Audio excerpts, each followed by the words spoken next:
Buenas noches, docente y compañeros. Mi nombre es Miriam Lozano Perilla y quiero compartirles el desarrollo de la unidad temática 2 que corresponde a la ordenación documental.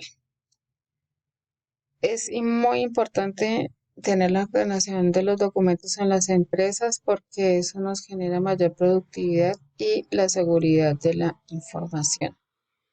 Como ordenación documental se entiende que es una operación archivística realizada dentro del proceso de organización que consiste en establecer secuencias naturales, cronológicas y alfabéticas dentro de las categorías o grupos definidos en la en la clasificación de acuerdo con la cartilla de ordenación documental de la GN. ¿Esto qué quiere decir? La disposición física de los documentos dentro de un expediente. Esto se hace de acuerdo con el sistema de ordenación. Hay tres sistemas de ordenación con sus diferentes subsecciones. Está el numérico, el alfabético, el mixto o alfanumérico. Dentro de los sistemas numéricos tenemos simples y cronológicos. Dentro de los alfabéticos hay onomásticos, toponímicos, temáticos. Y en los mixtos solamente son solitos ellos. De acuerdo con el sistema de ordenación numérico, están los simples, que en ese tipo de ordenación se hace por numérico ordinal y y la numeración se hace consecutiva y progresiva.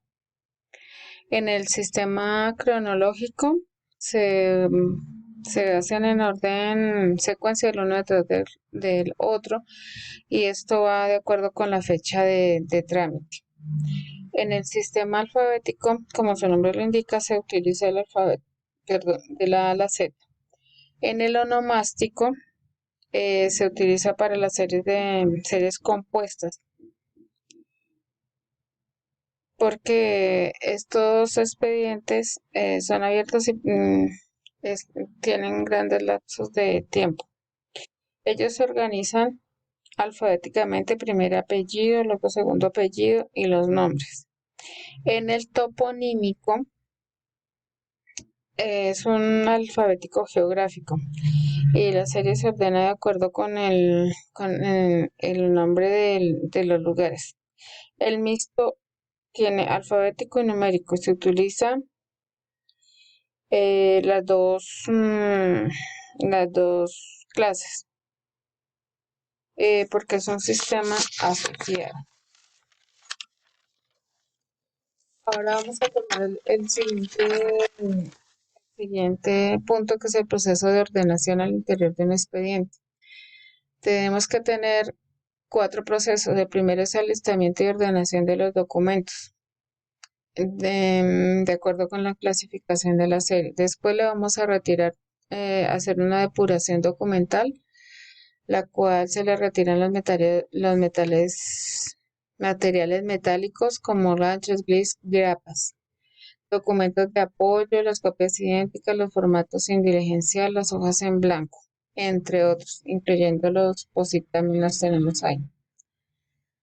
Procederemos después a realizar la foliación. La foliación se debe realizar con un lápiz mirado HB. No se permiten la omisión de números ni la repetición de números. No se pueden utilizar suplementos como 1A, 1B, 2B, etc. Se deben escribir legiblemente los números sin enmendaduras sobre un espacio en blanco. Ese espacio en blanco va en la parte superior derecha a 1 centímetro por 1 centímetro de ese lado derecho. Se deben respetar los membretes, los sellos o las numeraciones originales. No se debe escribir fuerte porque puede causar daño reversible al soporte de papel. Estos números van de acuerdo a la orientación del texto. Entonces, como en el ejemplo, también en la orientación vertical se respeta ese mismo proceso. Para los anexos, como son los folletos, periódicos u otros, se deben enumerar en un solo folio. En el área de notas del instrumento de control o consulta se debe dejar la constancia del título, el año y el número total de los folios. Para la radiografía, las diapositivas en negativos o documentos soportes similares, ellos se deben almacenar en un sobre, pero primero se debe colocar el número y posteriormente se ingresan los soportes que no son de papel. Posteriormente vamos a escribir se van a identificar y rotular tanto las cajas como las carpetas. Esto va de acuerdo con la TDRD. Acá dejo una imagen de las carpetas y cómo van dentro de las cajas debidamente rotuladas. Para la rotulación para la foliación de los expedientes, debemos tener en cuenta que cada expediente es conformado por 200 folios y se van enumerando consecutivamente. Entonces, 1 al 200, el siguiente va al 201 al 400 y así sucesivamente. Si estos expedientes tienen anexos unidos a los documentos principales, se deben enumerar consecutivamente respecto a los demás documentos que lo integran, es decir, no se debe hacer ninguna diferenciación entre unos y otros. Para los anexos en soportes diferentes al papel, como los discos, cintas de audio y video, negativos, fotografías y acetatos, disquete, se hace la respectiva referencia cruzada y la ubicación de destino. Eso lo veremos ahorita en una ampliación.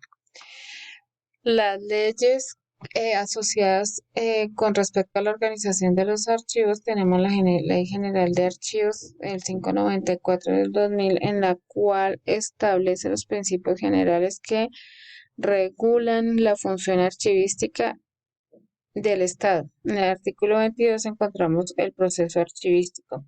En el Acuerdo 37 se establecen las técnicas y requisitos para la contratación de los servicios de depósito, custodia, organización, reprografía y conservación de los documentos de archivo. En el Acuerdo 42 del 2012, el Consejo Directivo de la AGN establece los criterios para la organización de los archivos de gestión de las entidades públicas privadas con funciones públicas. En el Acuerdo 5 del 2013 establece los criterios básicos para la clasificación, ordenación, destrucción de los archivos. En la Circular 1 del 2013 establece la organización y conservación de los archivos, documentos de archivo. Para la conformación de expedientes tenemos la Ley General de Archivos del 594 del 2000 que ya la especifiqué. El Acuerdo del 2014 en el cual nos establecen los criterios básicos para la creación, conformación, organización, control y consulta de los expedientes de archivo y se tienen otras disposiciones. Para la ordenación interna de los expedientes, estos se compilan los documentos que se van generando de acuerdo con los trámites y en las áreas de acuerdo con en cumplimiento a las funciones que se tienen asignadas en esa unidad administrativa y se respeta el principio de procedencia, en el cual no se debe mezclar, no se debe y sus dependencias no se deben mezclar con las de otras, ya que cada uno produce determinadas series documentales en razón de sus funciones, como había explicado antes. Al igual que los expedientes electrónicos, al igual que los expedientes de archivos físicos, los electrónicos también deben crearse teniendo en cuenta series documentales establecidas en los cuadros de clasificación documental que están adoptados por cada empresa, desde el primer trámite hasta su culminación o cierre del expediente. Los formatos de apoyo que considero que está la hoja de control en la cual se le colocan las tipologías documentales, la fecha, si hay alguna observación, se hace la anotación y el número de folios por cada trámite. Con eso es más fácil la búsqueda de documento específico. Otro documento que me parece importante es la lista de chequeo, la que nos indica los documentos que se deben tener en cuenta para llevar en cada expediente.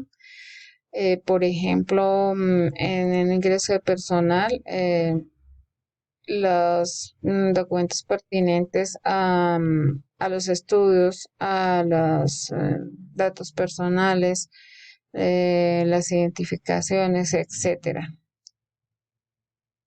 Otro documento que tenemos que tener en cuenta es el testigo documental, el cual se utiliza también para los soportes, incluyendo los de papel también, y por ejemplo para los de tipo magnético, óptico, si son tomos o si son electrónicos o medios sonoros o visuales, los planos y las fotografías. Se chulea en este formático qué tipo de documento le vamos a hacerle al testigo documental, por ejemplo un plano, que esos son tan grandes. Se chulea y se coloca en dónde va a quedar la tipología, la caja y la carpeta y a qué expediente corresponde. La rotulación de las carpetas. La rotulación de las carpetas y de las cajas de archivo tienen que tener la mínima información como son fondos, sección, subsección, serie, subserie, número del expediente, el número de folios y las fechas extremas, el número de caja y carpeta.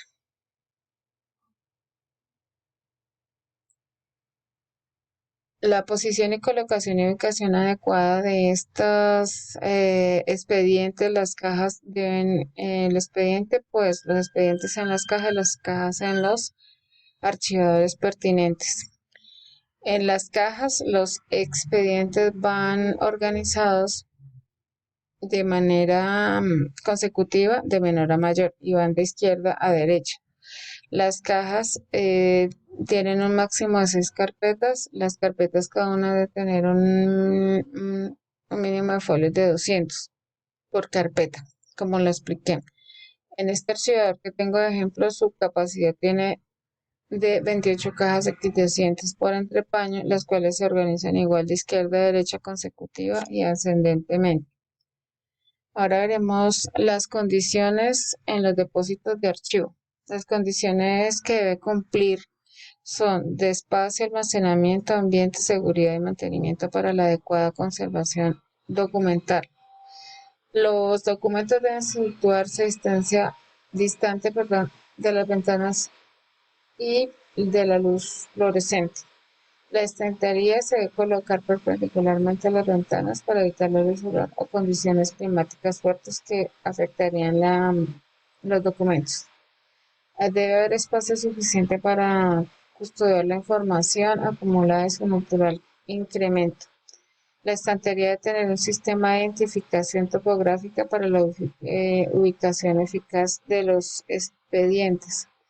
Uno de los aspectos estructurales es que la estantería debe medir 2.20 de alto, una carga mínima de 1200.